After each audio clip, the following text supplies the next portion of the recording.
정희 씨, 천천히 가도 괜찮아요. 제가 맞출게요. 네. 걷기 모임에서 그 사람은 늘 그렇게 말했습니다. 앞서가지도 재촉하지도 않고요. 말이 많지 않은데도 필요한 순간엔 꼭 옆에 있었습니다. 그게 좋았습니다.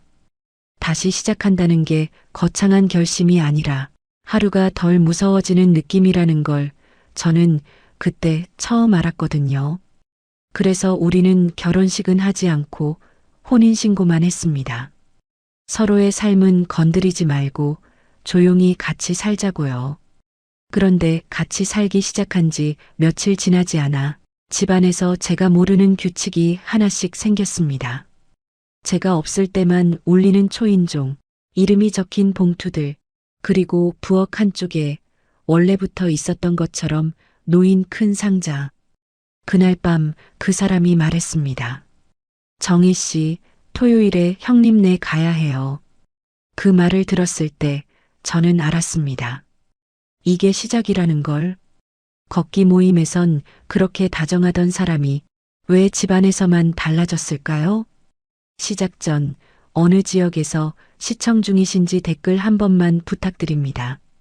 그곳에는 오늘 좋은 기운이 올 거예요. 저는 정희 60살입니다. 남편이 세상을 떠난 지 6년이 지났을 때였어요. 그때쯤엔 슬픔이 덜해진 게 아니라 그냥 혼자 사는 게 익숙해진 상태였죠. 아침마다 일어나면 허리가 시큰했고 계단 내려갈 땐 무릎이 욱신거렸습니다. 처음엔 괜찮다고 생각했어요.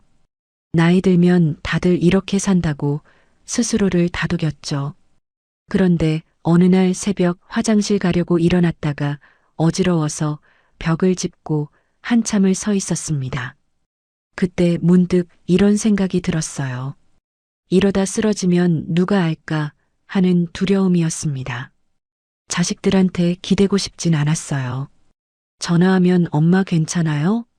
물어보는 목소리가 좋긴 한데 그게 부담이 되는 순간도 있더라고요.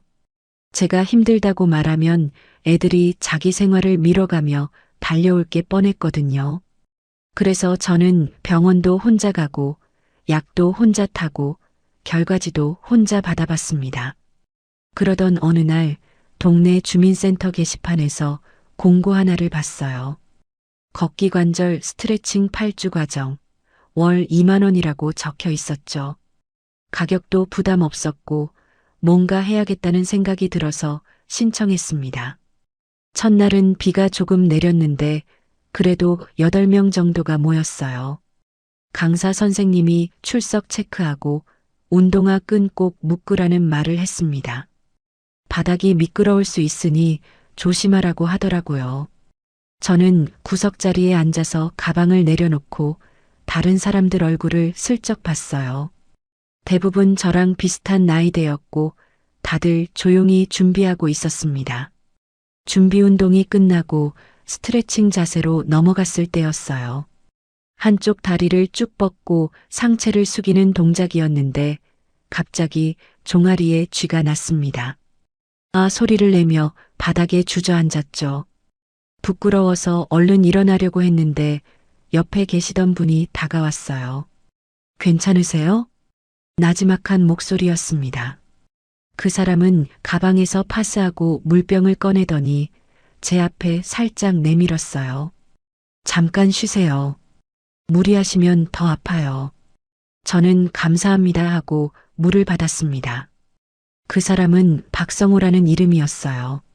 62살, 저보다 2살 위였죠. 말이 많은 편은 아니었는데 필요한 순간엔 꼭 옆에 있었습니다. 다음 주에도 그 사람은 같은 자리에 앉았고 제가 스트레칭할 때 슬쩍 신경 쓰는 게 느껴졌어요. 다음엔 무릎 보호대 하세요. 여기 바닥이 차요. 그 말이 왠지 마음에 남았습니다. 조심하세요가 아니라 바닥이 차요라는 구체적인 이유를 말해주는 게 신기했어요. 저는 그날 집에 가는 길에 약국에 들러서 무릎 보호대를 샀습니다. 세 번째 주쯤 모임 끝나고 나오는데 그 사람이 저랑 같은 방향으로 걷더라고요. 버스 정류장까지 함께 가게 됐는데 그때도 말은 많지 않았습니다. 날씨 좋네요 정도만 주고받았죠. 그런데 그게 편했어요.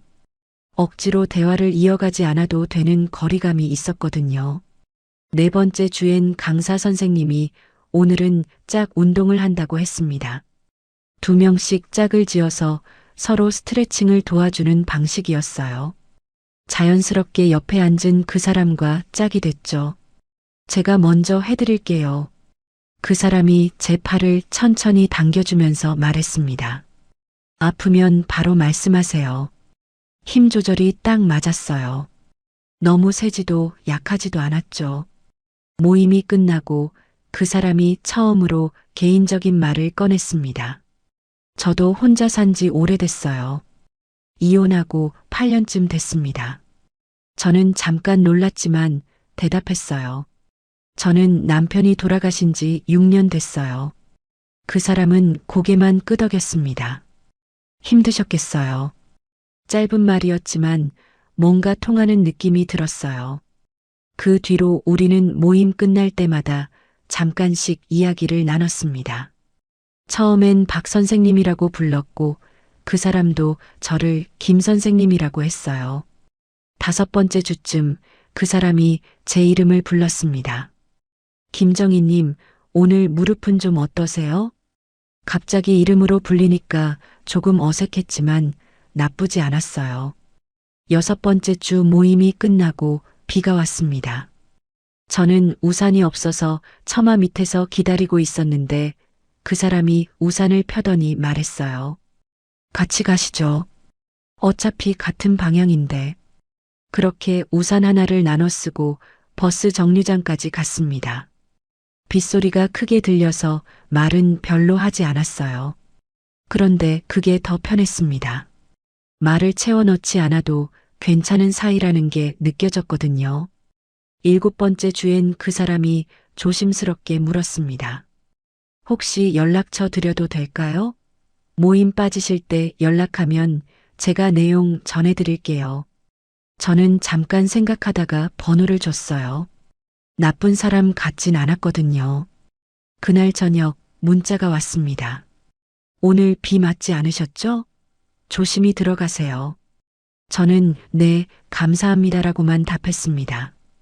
그런데 그 문자를 보면서 묘하게 마음이 따뜻해졌어요. 8주 과정이 끝나갈 무렵이었습니다. 마지막 날 모임 끝나고 그 사람이 말을 꺼냈어요. 정희 씨, 괜찮으시면 밥 한 끼 같이 드실래요? 저는 잠깐 머뭇거렸습니다. 이게 무슨 의미일까 싶었거든요. 그 사람이 덧붙였습니다. 부담 주려는 건 아니에요.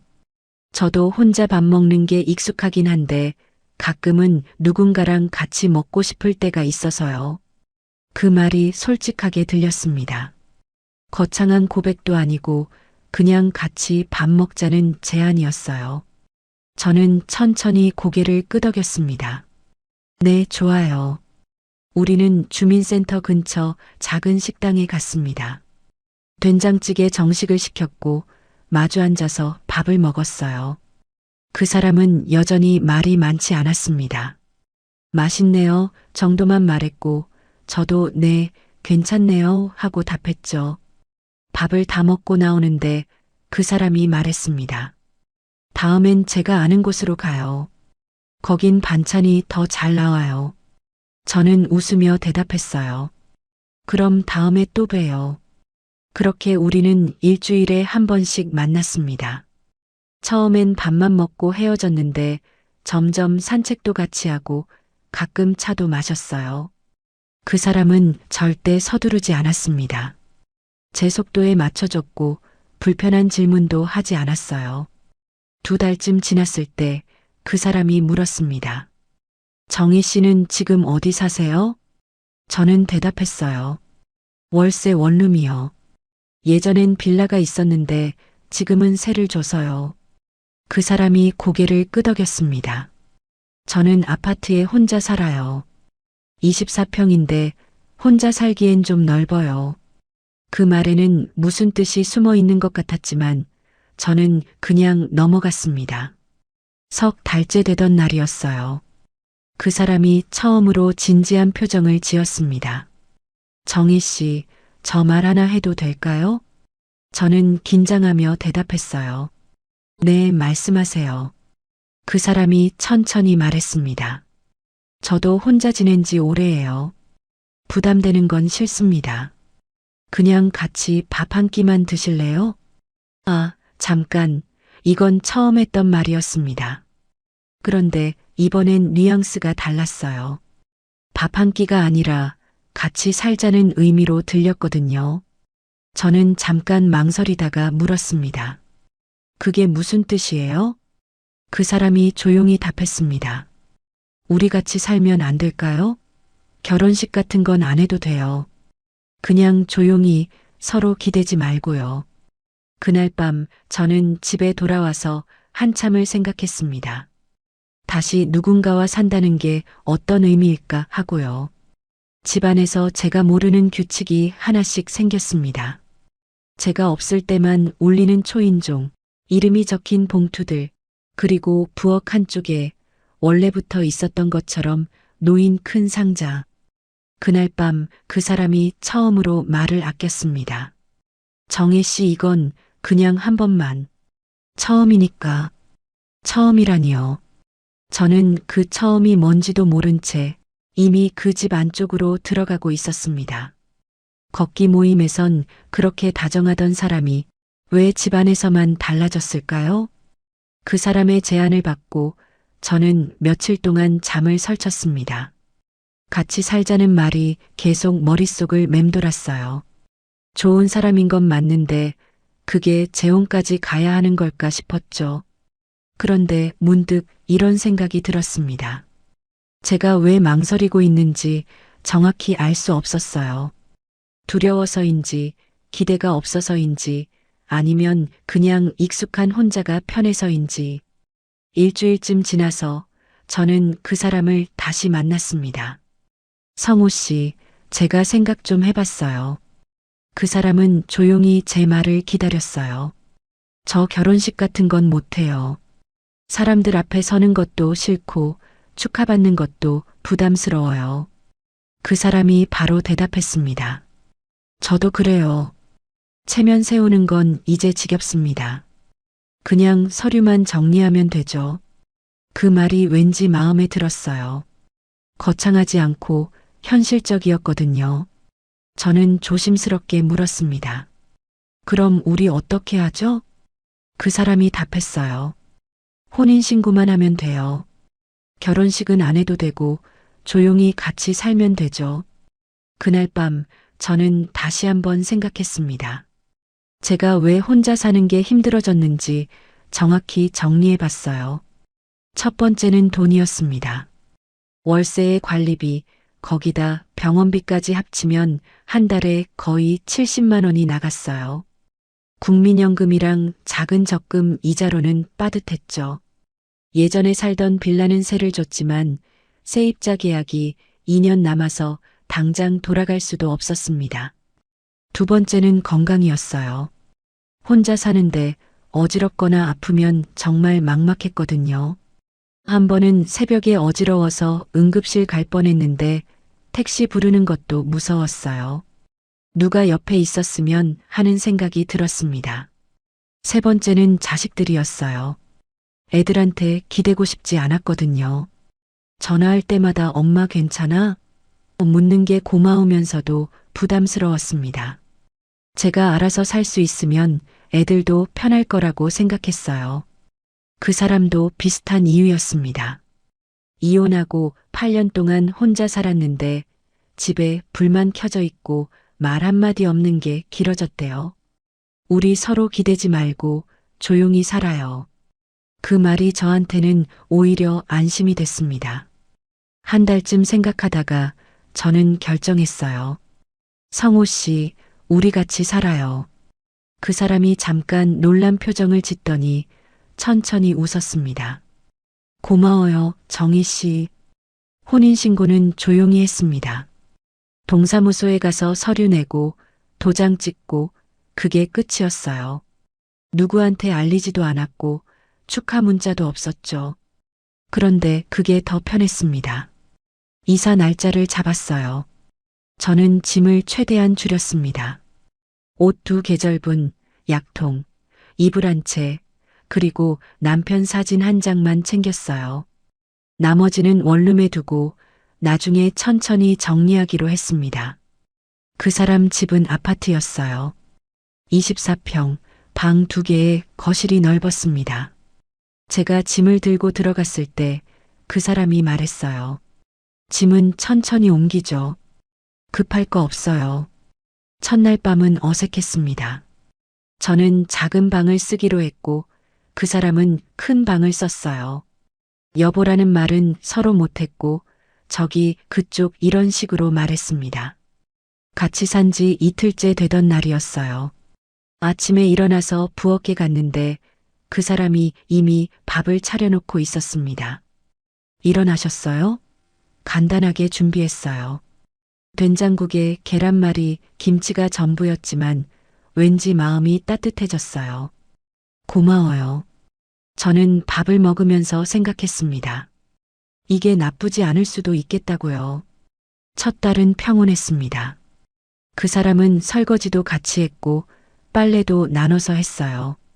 저는 청소를 주로 맡았고 그 사람은 장을 봐왔습니다. 말은 많지 않았지만 불편하지도 않았어요. 그런데 2번째 달부터 조금씩 달라졌습니다. 주말마다 전화가 오기 시작했어요. 성우야, 이번 주에 형님네 모이는데 와. 이번 주말에 조카 생일인데 같이 가자. 그 사람은 처음엔 우리 조용히 지내고 싶다고 말했는데 점점 말이 바뀌었어요. 한 번만 얼굴 비추자. 우리 집인데 그 정도는 해야지. 어느 토요일이었습니다. 그 사람이 말했어요. 정희 씨, 오늘 형님네 집에 가야 해요. 같이 가요. 저는 잠깐 망설였습니다. 저 오늘 좀 피곤한데. 그 사람이 표정이 굳더니 말했어요. 한 번만 가요. 형님이 자꾸 보자고 하셔서요. 저는 결국 따라갔습니다. 형님네 집은 같은 동네 큰 아파트였어요. 문을 열자마자 큰 형수가 나왔습니다. 성우 왔어? 새댁도 왔고. 새댁이라는 말이 왠지 불편했습니다. 저는 예순인데 새댁이라니요. 안으로 들어가니까 형님이랑 조카들도 있었어요. 거실 한쪽엔 제기함이 보였고 선반엔 가족 사진들이 가득했습니다. 저는 어디 앉아야 할지 몰라서 그냥 소파 끝에 앉았어요. 큰 형수가 말했습니다. 정희 씨, 부엌 좀 도와줘요. 밥 준비해야 하니까. 저는 잠깐 당황했지만 일어나서 부엌으로 갔습니다. 설거지할 것들이 쌓여 있었고 전을 부칠 준비가 돼 있었어요. 여기 앞치마 있어요. 전 좀 붙여줘요. 저는 말없이 앞치마를 두르고 전을 부치기 시작했습니다. 큰 형수가 옆에서 말했어요. 처음인데 손이 빠르네요. 그 말이 칭찬처럼 들렸지만 왠지 기분이 이상했습니다.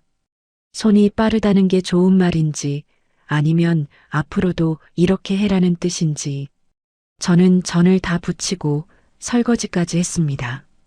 거실에선 남자들이 술잔을 돌리며 웃고 있었어요. 그 사람도 그 사이에 섞여 있었습니다. 저는 부엌에 혼자 서서 생각했습니다. 이게 맞나 하고요. 집에 돌아오는 길에 저는 조심스럽게 말했습니다. 나 오늘 좀 힘들었어. 그 사람이 대답했어요. 다들 원래 그래요. 조금만 익숙해지면 괜찮아요. 그날 밤 저는 혼자 방에 누워서 울음을 삼켰습니다. 조금만 익숙해지면이라는 말이 계속 맴돌았어요. 익숙해지면 괜찮아질까요? 아니면 익숙해지면 더 힘들어질까요? 일주일쯤 지나서 저는 수납장을 정리하고 있었습니다. 거실 장롱 아래칸을 열었는데 큰 상자들이 놓여 있었어요. 제기함, 대야, 낡은 전 붙이는 펜, 손님용 방석 묶음. 저는 그 사람을 불렀습니다. 성호 씨, 이게 뭐예요? 그 사람이 와서 보더니 대수롭지 않게 말했습니다. 아, 그거. 형님 내가 모일 때 가끔 써요. 제 표정이 딱 굳었습니다. 가끔이라는 말이 무섭게 들렸거든요. 첫 모임을 다녀온 다음 주 화요일이었습니다. 아침에 일어나서 냉장고 문을 열었는데 제가 어제 본 것과 달랐어요. 멸치볶음통이 하나 생겼고 콩자반도 새로 담긴 게 있었습니다. 깻잎김치도 모르는 통에 담겨서 맨 아래 칸에 놓여 있었죠. 저는 거실로 나가서 그 사람을 불렀습니다. 성호 씨, 냉장고에 반찬이 생겼는데 누가 갖다 놨어요? 그 사람이 신문을 보다가 고개를 들었어요. 아, 그거요? 큰형수가 어제 지나가다 놓고 갔대요. 어제요? 제가 집에 있었는데요. 정희 씨 산책 나간 사이에 왔나 봐요. 문자 왔었어요. 저는 휴대폰을 확인했습니다. 제 전화로는 아무 연락도 없었어요. 그 사람 전화로만 왔던 거였죠.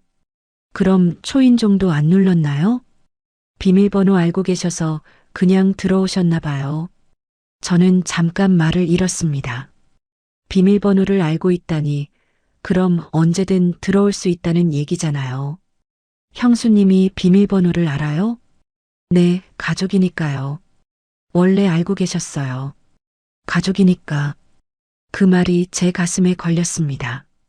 저는 아직 그 집 비밀번호도 외우지 못했는데 다른 사람은 이미 다 알고 있었던 거예요. 그날 저는 냉장고 앞에 한참 서 있었습니다. 그 반찬을 먹어야 하나 말아야 하나 고민하면서요. 일주일쯤 지났을 때였어요. 또 냉장고에 반찬이 생겼습니다. 이번엔 무생채하고 어묵볶음이었죠. 저는 비밀번호를 바꾸고 싶었습니다. 하지만 그 사람은 가족들이 불편해한다고 했어요. 한 달이 지나면서 집안 분위기가 조금씩 달라졌습니다. 처음엔 그 사람이 설거지도 같이 했는데 어느새 제가 다 하고 있었어요. 오늘 피곤해서요 하는 말이 점점 잦아졌고 저는 그냥 혼자 했습니다. 빨래도 마찬가지였어요. 처음엔 각자 빨래를 했는데 어느 날부터 그 사람 빨래가 제 빨래 옆에 쌓여 있었습니다. 같이 하면 편하잖아요 하는 말과 함께요. 어느 토요일 오후였습니다. 거실을 청소하고 있는데 장식장 위쪽 칸이 눈에 들어왔어요. 먼지가 쌓여 있어서 닦으려고 문을 열었습니다. 안에 액자들이 놓여 있었어요. 흑백 사진 몇 장과 제사 때 쓰는 것 같은 사진들이었죠. 그 옆엔 두꺼운 책이 있었는데 족보 같았습니다. 저는 문을 닫고 그냥 겉만 닦았어요. 안을 닦으면 안 될 것 같은 기분이 들었거든요. 그날 저녁 그 사람 전화가 울렸습니다. 큰형수였어요. 통화 소리가 거실까지 들렸습니다. 성우야, 이번 주 일요일에 집에 와. 다 같이 밥 먹기로 했어. 그 사람이 대답했어요. 네, 형수님. 알겠습니다. 전화를 끊고 그 사람이 저를 봤습니다. 정희 씨, 이번 주 일요일에 형님네 가야 해요. 저는 설거지하던 손을 멈췄습니다. 또요? 네, 한 달에 한 번은 모이거든요. 한 달에 한 번. 그 말이 제 귀에 크게 들렸습니다. 앞으로 매달 가야 한다는 얘기잖아요. 이번엔 좀 힘들 것 같아요. 그 사람이 표정이 굳었어요. 왜요? 무슨 일 있어요? 특별한 일은 없었습니다. 그냥 가기 싫었어요. 지난번에 부엌에만 서 있었던 기억 때문이었죠. 그냥 좀 피곤해서요. 그 사람이 한숨을 쉬었습니다. 한 번만 가요. 형님이 자꾸 보자고 하셔서요. 결국 저는 고개를 끄덕였어요. 거절할 명분이 없었거든요. 일요일 아침 저는 옷을 고르느라 시간을 보냈습니다. 뭘 입어야 할지 몰라서 옷장 앞에 한참 서 있었어요. 결국 베이지색 블라우스에 검은 바지를 입었어요. 큰 집에 도착하니까 이미 사람들이 모여 있었습니다. 형님, 조카, 조카 배우자까지 7명쯤 됐어요. 인사를 하고 소파에 앉으려는데 큰 형수가 다가왔습니다. 정희 씨, 부엌 좀 도와줘요. 곧 밥해야 하거든요. 저는 일어나서 부엌으로 갔습니다. 여기 앞치마 있어요. 김밥 좀 말아줘요. 김밥 재료가 준비돼 있었어요. 저는 앞치마를 두르고 김밥을 말기 시작했습니다. 1시간쯤 지났을 때 거실에서 웃음소리가 들렸습니다. 남자들이 이야기하고 있었어요. 그 사람 목소리도 섞여 있었습니다. 저는 김밥을 다 말고 설거지를 했습니다. 싱크대 앞에 서서 물을 틀었어요. 큰 형수가 지나가며 말했습니다. 처음인데 손이 빠르네요. 그 말이 칭찬처럼 들렸지만 사실은 아니었어요. 손이 빠르다는 건 앞으로도 이렇게 해라는 뜻이었거든요. 집에 돌아오는 차 안에서 저는 조심스럽게 말했습니다. 나 오늘 좀 힘들었어. 그 사람이 대답했어요. 미안해요. 다음엔 제가 같이 할게요. 하지만 다음에도 똑같을 거라는 걸 저는 알고 있었습니다. 일주일쯤 지나서 저는 수납장을 정리하고 있었습니다. 거실 장롱 아래칸을 열었는데 큰 상자들이 놓여 있었어요. 제기함이었습니다. 그 옆엔 큰 대야, 낡은 전 붙이는 펜, 손님용 방석이 묶여 있었어요. 저는 그 물건들을 보면서 가만히 서 있었습니다. 그 사람을 불렀습니다. 성호 씨, 여기 이게 뭐예요? 그 사람이 와서 보더니 별일 아니라는 듯 말했어요. 아, 그거요. 형님네가 모일 때 가끔 써요. 가끔. 그 단어가 무섭게 들렸습니다. 가끔이 얼마나 자주 해요? 글쎄요, 제사 때나 명절 때나. 1년에 서너 번? 서너 번. 1년에 서너 번 제사를 지낸다는 얘기였어요. 저는 더 이상 묻지 않았습니다. 그냥 장롱 문을 닫고 거실을 나왔어요. 그날 밤 저는 잠이 오지 않았습니다. 천장을 보면서 앞으로 1년을 생각했어요. 석 달째 되던 어느 날이었습니다. 그 사람이 퇴근하고 들어와서 말했어요. 정희 씨, 이번 주 토요일에 제사래요. 저는 가슴이 철렁했습니다. 제사요? 네, 할아버지 기일이래요. 저는 가기 싫었습니다. 그런데 거절할 수가 없었어요. 재혼하고 석 달밖에 안 됐는데 벌써 안 가겠다고 하면 이상하게 보일 것 같았거든요. 이틀 뒤 그 사람 휴대폰에 단톡방 알림이 왔습니다. 화면을 제게 보여줬어요. 큰형수가 보낸 메시지였습니다. 정희 씨, 토요일 오전 10시까지 와요. 제사 준비해야 하니까 장 봐서 오세요. 전 3종류, 탕 하나, 나물 4가지 필요해요. 저는 그 메시지를 읽으면서 숨이 막혔습니다. 장을 봐서 오라고요? 이거 장비는 누가 내요? 그 사람이 잠깐 머뭇거렸습니다. 보통은 각자 준비해서 가요. 각자 준비한다는 말이 제 돈으로 사가라는 뜻이었어요. 얼마나 들어요? 글쎄요, 여러 만 원에서 20만 원 정도? 20만 원. 저는 그 금액을 듣고 가만히 있었습니다. 금요일 오후 저는 마트에 갔습니다. 장바구니를 들고 채소 코너부터 돌았어요. 감자, 호박, 시금치, 고사리를 담았습니다. 고기 코너에 갔어요. 쇠고기를 보니 가격이 비쌌습니다. 저는 망설이다가 400g을 담았어요. 두부, 대파, 양파를 더 담았습니다. 계산대 앞에서 저는 잠깐 멈췄습니다. 총 18만 3천 원이 나왔어요. 저는 카드를 꺼냈습니다. 손이 떨렸어요. 집에 돌아와서 냉장고에 재료를 넣었습니다. 그 사람이 퇴근해서 들어왔어요. 장 봤어요? 네, 형수님이 준비하래서요. 저는 영수증을 꺼내서 건넸습니다. 나중에 정산해 주세요. 그 사람이 영수증을 보더니 고개를 끄덕였어요. 네, 알겠어요. 그런데 그 나중에가 언제인지 저는 알 수 없었습니다. 토요일 아침 저는 일찍 일어났습니다. 검은색 티셔츠에 긴 치마를 입었어요. 9시 반 우리는 집을 나섰습니다. 차 안은 조용했어요. 30분쯤 지나서 큰 집 아파트에 도착했습니다. 큰형수가 문을 열어주며 말했어요. 어서 와요. 재료는 부엌에 놔요. 부엌엔 이미 다른 형수님 두 분이 와 있었습니다. 인사를 하고 저는 가방에서 재료를 꺼냈어요. 큰형수가 와서 보더니 말했습니다. 고기도 사왔네요. 좋아요. 정희 씨는 전 맡아요. 감자전, 호박전, 고기전 3가지 부쳐야 해요. 저는 네 하고 대답했습니다. 선택권이 없었어요.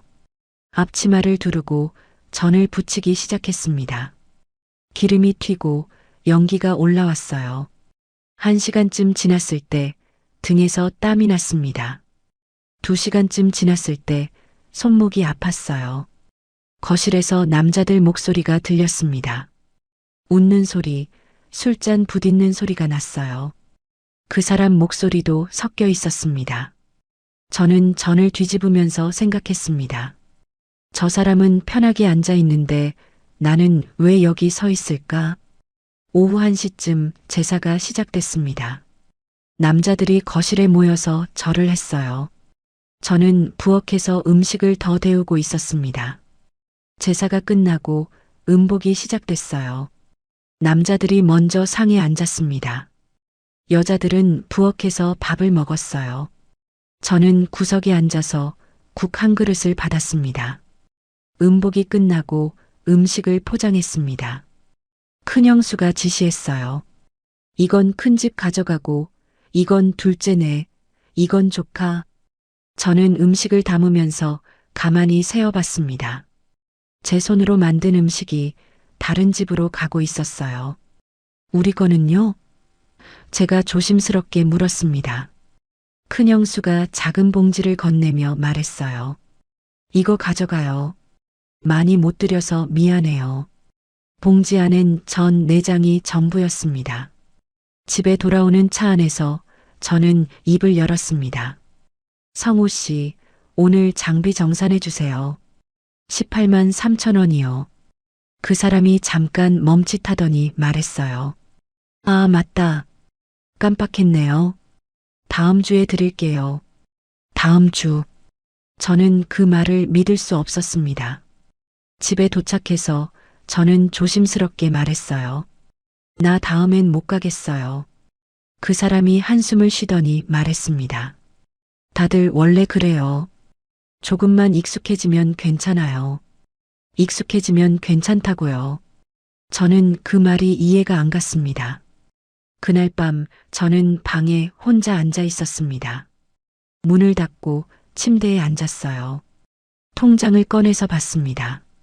18만 3천 원이 빠져나간 게 찍혀 있었어요. 저는 통장을 덮고 천장을 봤어요. 이 돈을 다시 받을 수 있을까 생각했습니다. 아마 못 받을 것 같았어요. 일주일이 지났습니다. 그 사람은 18만 3천 원을 주지 않았어요. 저는 다시 말했습니다. 성호 씨, 지난번 장비 아직 안 주셨어요. 그 사람이 신문을 보다 말고 대답했어요. 아, 깜빡했네요. 이번 주 안에 드릴게요. 이번 주. 다음 주에서 이번 주로 바뀌었을 뿐이었습니다. 2주가 지났습니다. 여전히 돈은 들어오지 않았어요. 저는 말하지 않았습니다. 말해봤자 또 다음에라고 할 게 뻔했으니까요. 그날 밤 저는 통장을 펴놓고 가만히 계산했습니다. 제사가 1년에 서너 번이라고 했죠. 한 번에 15만 원에서 20만 원씩이면 1년에 70만 원에서 100만 원쯤 나갑니다. 제 국민연금이 한 달에 45만 원인데 2달치가 제사로 사라지는 거였어요. 게다가 그 돈을 돌려받지도 못하고 있었습니다. 저는 계산기를 내려놓고 한숨을 쉬었어요. 사흘 뒤 제 휴대폰이 울렸습니다. 모르는 번호였어요. 여보세요? 정희 씨? 나 큰형수예요. 저는 깜짝 놀랐습니다. 큰형수가 제 번호를 어떻게 알았을까요? 아, 네. 안녕하세요. 다음 주 토요일에 우리 집으로 와요. 조카 결혼 준비 얘기해야 하니까. 저는 잠깐 망설였습니다.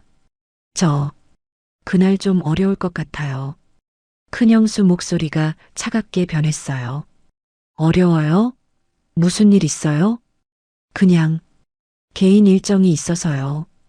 개인 일정보다 가족이 먼저죠. 이번엔 꼭 와야 해요. 손도 많이 필요하고. 저는 답답했습니다. 형수님, 저 정말. 정희 씨, 이번엔 전도 많이 붙여야 하고 김밥도 준비해야 해요. 오전 10시까지 오세요. 전화가 끊어졌습니다. 저는 휴대폰을 내려놓고 한참 앉아 있었어요. 손이 떨렸습니다. 그날 저녁 그 사람한테 말했습니다. 큰형수님한테 전화 왔어요. 아, 그래요? 뭐래요? 다음 주 토요일에 오래요. 근데 나 못 가겠어요. 그 사람이 리모컨을 내려놓고 저를 봤습니다. 왜 자꾸 이래요? 형수님이 직접 전화까지 하셨는데. 나는 더 이상 못하겠어요. 그 사람이 소파에서 일어났어요. 정희 씨, 대체 뭐가 그렇게 힘들어요? 다른 집 며느리들은 다 하는데. 다른 집? 저는 그 말에 화가 났습니다. 나는 다른 집 며느리가 아니에요. 나는 당신 아내인데 왜 며느리 노릇을 해야 해요? 그 사람이 큰 소리를 냈어요. 그게 뭐가 달라요? 결혼하면 다 그런 거예요. 저는 더 이상 말하지 않았습니다. 방으로 들어가서 문을 닫았어요. 그 사람이 문 밖에서 말했습니다. 정희 씨, 당신 왜 이렇게 일을 키워요? 가족인데 그 정도는 해야지. 가족. 그 단어가 저를 올감했습니다. 저는 대답하지 않았습니다. 침대에 앉아서 눈을 감았어요. 그날 밤 저는 잠을 이루지 못했습니다. 새벽 2시, 3시, 4시가 지나갔어요. 창밖이 조금씩 밝아졌습니다. 5시쯤 저는 침대에서 일어났습니다. 책상 서랍을 열었어요. 통장, 도장, 신분증을 꺼냈습니다. 하나씩 작은 가방에 넣었어요. 약통도 챙겼습니다. 휴대폰 충전기, 남편 사진 한 장도 넣었죠. 6시 저는 옷장을 열었습니다. 필요한 옷만 골랐어요. 속옷, 양말, 바지 2벌, 티셔츠 3장. 많이 가져가지 않았습니다. 7시 그 사람이 일어나는 소리가 들렸어요. 저는 가방을 침대 밑에 숨겼습니다. 아침을 먹고 그 사람은 출근했어요. 다녀오겠습니다 하는 인사도 없이 나갔습니다. 문이 닫히는 소리를 듣고 저는 움직이기 시작했습니다. 먼저 동네 부동산에 전화했어요. 저 원룸 급하게 구하는데요. 보증금 적은 곳이요. 부동산 사장님이 몇 군데를 알려줬습니다. 보증금 500만 원에 월세 40만 원짜리가 있었어요. 오늘 바로 볼 수 있어요? 네, 가능합니다. 1시에 오시겠어요? 네, 갈게요. 전화를 끊고 저는 가방을 꺼냈습니다. 침대 밑에 숨겨뒀던 짐을 챙겼어요. 12시 반 집을 나섰습니다. 엘리베이터를 타고 내려가면서 가슴이 두근거렸어요. 이게 맞는 걸까 하는 생각이 들었거든요. 부동산 사무소에 도착했습니다. 사장님이 저를 보더니 말했어요. 급하게 구하시나 봐요. 짐도 가지고 오셨네요. 저는 아무 말 하지 않았습니다. 원룸을 보러 갔어요. 작았습니다. 10평도 안 되는 공간이었죠. 하지만 저는 마음에 들었습니다. 여기는 제 공간이 될 테니까요. 이 집으로 할게요. 지금 바로요? 네, 오늘 계약하고 싶어요. 계약금 50만 원을 냈어요. 통장에서 현금을 뽑아서 건넸습니다. 계약서에 도장을 찍었어요. 제 이름 석자 옆에 도장이 찍혔습니다. 열쇠를 받았습니다. 작은 열쇠 2개였어요. 저는 원룸으로 갔습니다. 문을 열고 들어갔어요. 텅 빈 방이었습니다. 아무것도 없었죠. 하지만 저는 이 빈 공간이 좋았습니다. 가방을 내려놓고 바닥에 앉았어요. 창문으로 햇빛이 들어왔습니다. 저는 휴대폰을 꺼냈습니다. 그 사람한테 문자를 보냈어요. 나 그 집에서 더는 못 살아요. 나갈게요. 전송 버튼을 눌렀습니다. 1시간쯤 지났을 때 전화가 왔어요. 그 사람이었습니다. 저는 전화를 받지 않았습니다. 다시 전화가 왔지만 받지 않았어요. 문자가 왔습니다. 어디야? 집에 왜 없어? 지금 당장 전화해. 저는 답장하지 않았습니다. 또 전화가 왔어요. 이번엔 받았습니다. 여보세요. 정희 씨, 대체 어디 있어요? 왜 집을 나갔어요? 저는 차분하게 말했습니다. 나 더 이상 그 집에서 못 살아요. 무슨 소리예요? 지금 어디예요? 말 안 할게요.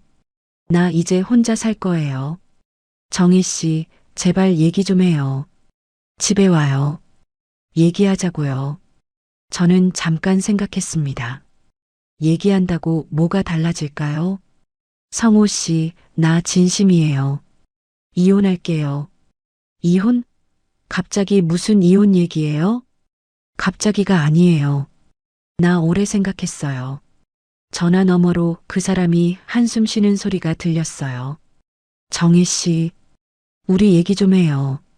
내가 뭘 잘못했는지 말해줘요. 성호 씨는 잘못한 게 없어요. 그냥 나는 그 집에서 내가 아니었어요. 무슨 소리예요? 나는 아내가 아니라 며느리였어요. 나는 그게 싫었어요. 그 사람이 답답한 목소리로 말했습니다. 그건 당신이 너무 예민하게 받아들인 거예요. 다들 그렇게 살아요. 다들 그렇게 산다고요. 저는 웃음이 나왔습니다. 그럼 다들 불행하게 사는 거네요. 정희 씨, 나는 더 이상 불행하게 살고 싶지 않아요. 그래서 나왔어요. 집 주소라도 알려줘요. 내가 찾아갈게요. 안 돼요. 나 혼자 있고 싶어요. 정희 씨, 이제부터는 내 편을 내가 할 거예요. 저는 전화를 끊었습니다. 그 사람이 다시 전화했지만 받지 않았어요. 문자가 계속 왔지만 읽지 않았습니다. 저는 휴대폰을 가방에 넣고 창밖을 봤습니다. 해가 지고 있었어요. 노을이 붉게 물들었습니다. 그날 밤 저는 빈 방에서 잤습니다. 이불도 없어서 옷을 깔고 누웠어요. 베개 대신 가방을 베고 잤습니다. 불편했지만 마음은 편했습니다. 아무도 제게 뭘 시키지 않았고 아무도 제 시간을 빼앗지 않았으니까요. 새벽에 눈을 떴습니다. 창문으로 달빛이 들어왔어요. 저는 일어나서 창가에 섰습니다. 밖을 내다봤어요. 조용한 밤이었습니다. 저는 그때 생각했습니다. 이제부터는 제 편을 제가 해야겠다고요. 며느리가 아니라 정의로 살아야겠다고요. 다음 날 아침 저는 햇빛에 눈을 떴습니다. 몸이 뻐근했어요. 바닥에서 잔 게 오래간만이었거든요. 일어나서 창문을 열었습니다. 찬 공기가 들어왔어요. 부엌이라고 하기엔 너무 작은 공간에 섰습니다. 싱크대 하나가 전부였어요. 물을 틀어서 얼굴을 씻었습니다. 냉장고도 없었고 밥솥도 없었습니다. 편의점에 가서 삼각김밥 하나를 샀어요. 그게 제 첫 아침이었습니다. 점심때쯤 휴대폰이 울렸습니다. 그 사람이었어요. 정희 씨, 어디 있어요? 집에 와요. 얘기 좀 해요. 저는 대답하지 않았습니다. 정희 씨, 우리 이렇게 끝내면 안 돼요. 내가 잘못했으면 고칠게요. 저는 천천히 말했습니다. 성호 씨, 나 진심이에요. 다시 안 갈 거예요. 그럼 내가 찾아갈게요.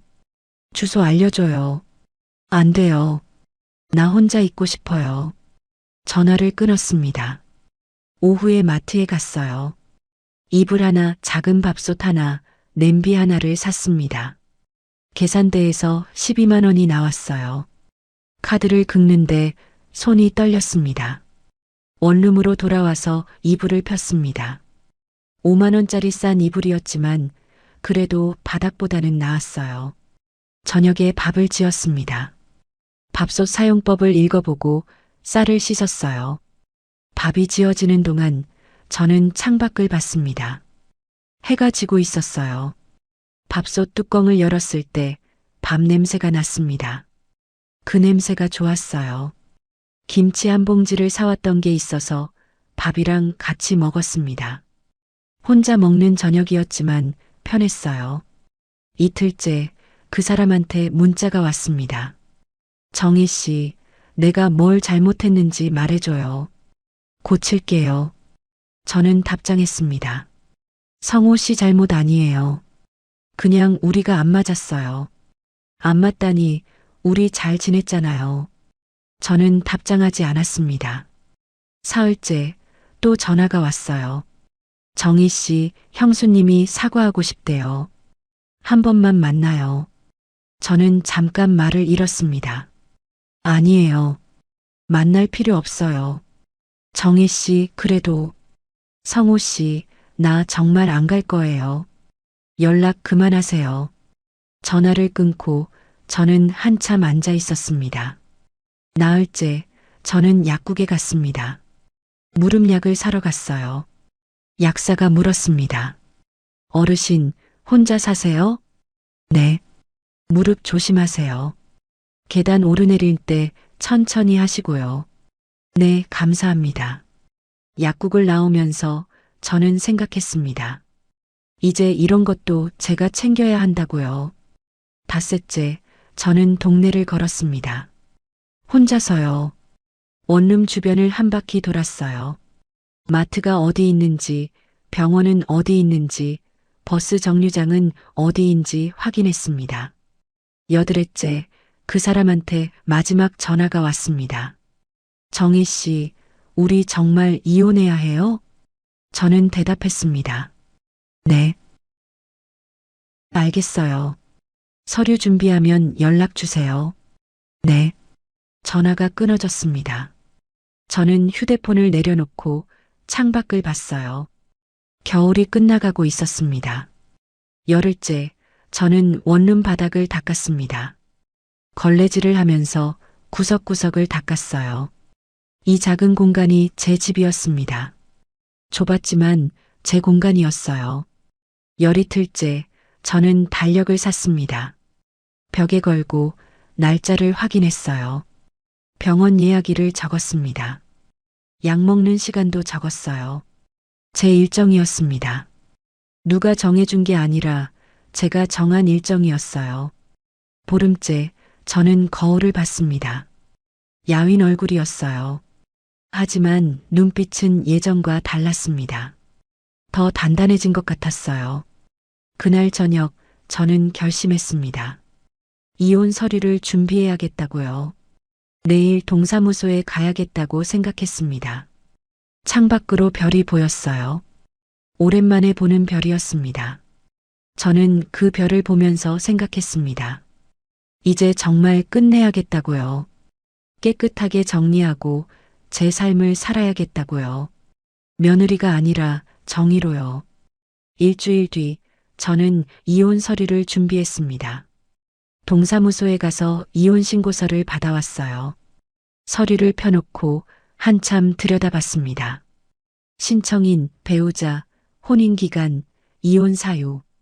빈칸을 채우는 게 쉽지 않았어요. 이혼 사유칸에 뭐라고 써야 할까요? 성격 차이라고 쓰면 될까요? 아니면 가족관계로 인한 갈등이라고 써야 할까요? 저는 결국 간단하게 썼습니다. 더 이상 함께 살 수 없음이라고요. 그 사람한테 연락했습니다. 서류 작성했어요. 만나서 같이 제출해요. 정희 씨, 우리 정말 이혼해야 해요? 네, 저는 결정했어요. 그 사람이 한숨을 쉬었습니다. 알겠어요. 언제 만날까요? 모레 오전 10시에 동사무소 앞에서 만나요. 네. 전화를 끊고 저는 서류를 가방에 넣었습니다. 이틀 뒤 동사무소 앞에서 그 사람을 만났어요. 넉 달 만에 보는 얼굴이었습니다. 많이 야윈 것 같았어요. 왔어요. 네. 우리는 함께 동사무소로 들어갔습니다. 민원실에서 서류를 제출했어요. 담당 공무원이 서류를 확인하더니 물었습니다. 혹시 재산 분할이나 위자료는 어떻게 하실 건가요? 저는 대답했습니다. 없어요. 그냥 정리만 하면 돼요. 재산 분할 안 하세요? 혼인 기간에 모은 재산이 있으시면. 없습니다. 각자 가진 것만 가져가면 돼요. 공무원이 고개를 끄덕이고 서류에 도장을 찍었어요. 일주일 뒤에 확인 전화 한번 드릴게요. 그때까지 마음 바뀌시면 연락 주세요. 네, 감사합니다. 밖으로 나왔습니다. 햇빛이 눈부셨어요. 그 사람이 조심스럽게 말했습니다. 정희 씨, 미안해요. 제가 당신 마음을 몰랐네요. 저는 고개를 저었어요. 아니에요. 성호 씨 잘못이 아니에요. 그냥 우리가 안 맞았던 거예요. 혹시 생활비 정산하실 거 있으면 말씀하세요. 저는 가방에서 종이를 꺼냈습니다. 제사 장비 영수증이었어요. 이거요. 18만 3천 원이요. 그 사람이 영수증을 보더니 지갑을 꺼냈습니다. 현금 20만 원을 건넸어요. 이거 받으세요. 그리고 나머지는 필요 없어요. 나머지요? 당신이 쓴 생활비요. 그냥 제가 드릴게요. 저는 고개를 저었습니다. 아니에요. 제가 쓴 건 제가 낼게요. 정희 씨, 성호 씨, 깨끗하게 정리하고 싶어요. 서로 빚지지 말아요.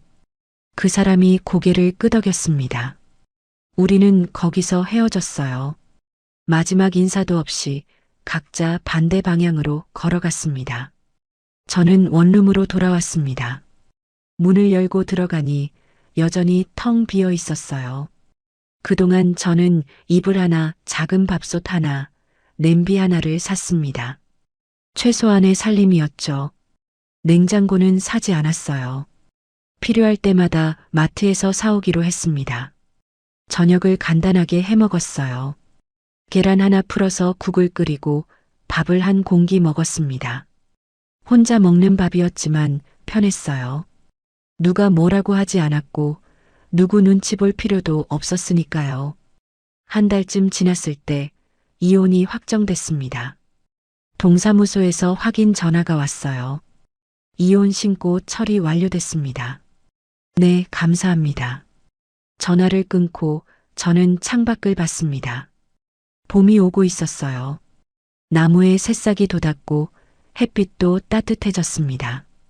저는 다시 걷기 시작했어요. 아침마다 동네를 한 바퀴 돌았습니다. 혼자서요. 누구와 속도를 맞출 필요도 없었고 누가 기다릴 필요도 없었어요. 제 속도로 걸었습니다. 2달쯤 지났을 때 저는 작은 식탁을 샀습니다. 중고로 산 2인용 식탁이었어요. 3만 원이었죠. 식탁을 방 한쪽에 놓고 의자 하나를 놨습니다. 거기 앉아서 밥을 먹었어요. 창문을 보면서요. 석 달째 세입자한테 연락이 왔습니다. 사정이 생겨서 계약을 일찍 정리하고 싶어요. 괜찮으세요? 저는 흔쾌히 허락했어요. 네, 괜찮아요. 언제까지 나가실 건가요? 다음 달 말까지요. 알겠습니다. 넉 달째 저는 원래 살던 빌라로 돌아갈 준비를 했습니다. 짐이 별로 없어서 택시 한 번에 다 옮길 수 있었어요. 빌라 문을 열었습니다. 먼지가 쌓여 있었어요. 저는 청소부터 시작했습니다. 창문을 열고 바닥을 닦고 구석구석 먼지를 털었어요. 하루 종일 청소했습니다. 저녁이 됐을 때 집이 깨끗해졌어요. 저는 거실에 앉아서 주위를 둘러봤습니다. 여기는 제 집이었습니다. 남편이 떠나고 제가 혼자 지키던 공간이었죠. 그리고 이제 다시 제가 혼자 사는 공간이 됐어요. 저는 부엌으로 가서 물을 끓였습니다. 뜨거운 물을 컵에 따라서 식탁에 앉았어요. 컵을 두 손으로 감싸 쥐고 김이 오르는 걸 봤습니다. 따뜻했어요. 창밖으로 해가 지고 있었습니다. 노을이 예뻤어요. 저는 그 노을을 보면서 생각했습니다. 이제 저는 며느리가 아니라 정의로 살 수 있겠다고요. 냉장고를 열었습니다. 텅 비어 있었어요. 제가 채울 것만 넣으면 되는 공간이었죠. 누가 갖다 놓은 반찬도 없었고 제가 모르는 음식도 없었습니다. 제가 먹고 싶은 것만 넣으면 됐어요. 달력을 펼쳤습니다. 빈 칸들이 보였어요. 제사 표시도 없었고 모임 표시도 없었습니다. 저는 제 일정만 적었어요. 병원 예약, 걷기 모임, 친구 만나는 날. 제 시간이었습니다. 저녁을 간단하게 해 먹었어요. 김치찌개 끓이고 밥 한 공기 먹었습니다. 혼자 먹는 저녁이었지만 행복했어요. 설거지를 하고 거실로 나왔습니다. 소파에 앉아서 TV를 켰어요. 보고 싶은 프로그램을 봤습니다. 10시쯤 침대에 누웠습니다. 천장을 보다가 눈을 감았어요. 그날 밤 저는 오랜만에 편하게 잤습니다. 악몽도 없었고 중간에 깨지도 않았어요. 아침에 일어났을 때 햇빛이 들어오고 있었습니다. 저는 일어나서 창문을 열었어요. 바람이 들어왔습니다. 새로운 하루였습니다. 제 하루였어요. 저는 부엌으로 가서 물을 끓였습니다. 뜨거운 물 한 잔을 컵에 따랐어요. 식탁에 앉아서 컵을 두 손으로 감싸 쥐었습니다. 따뜻한 온기가 손에 전해졌어요. 창밖을 봤습니다. 나무에 새잎이 돋아나고 있었어요. 봄이었습니다. 저는 그 물을 한 모금 마셨습니다. 따뜻했어요. 그리고 조용히 생각했습니다. 며느리가 아니라 다시 나로 돌아온 날이었습니다. 여러분은 어떠신가요? 혼자 사는 게 외로운가요? 아니면 자유로운가요? 저는 지금 자유롭습니다. 오늘 이야기 끝까지 들어주셔서 고맙습니다.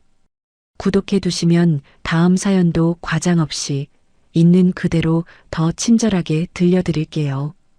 끝까지 보신 분들은 지금 화면 왼쪽 재생 목록부터 눌러서 같은 흐름의 사연들을 이어서 보세요.